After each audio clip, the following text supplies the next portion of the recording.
is sometimes I feel like there is an imbalance when it comes down to how we, I guess you can say, how we overcome these issues, right? And I think sometimes, especially when it comes down to liberal feminism, I take a lot of issue with it, right? Because I feel like sometimes there is more of an imbalance where men get dragged, right, just for being men.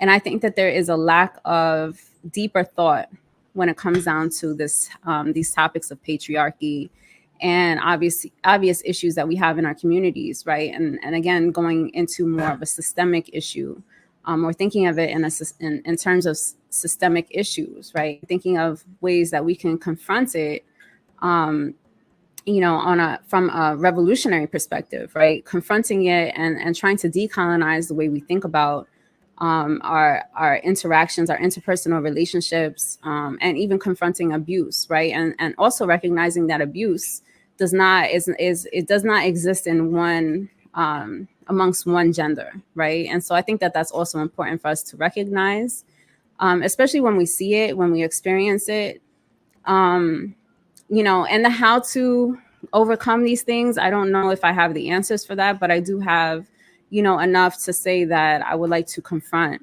again, these issues that exist, right?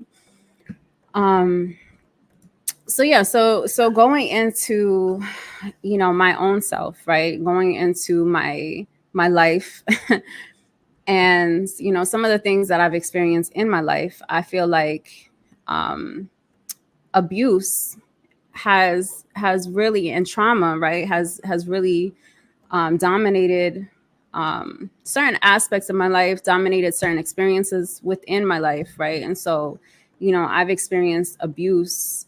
I mean, who hasn't experienced abuse, right? Like, especially the type of society that we're living in, especially within a colonial society.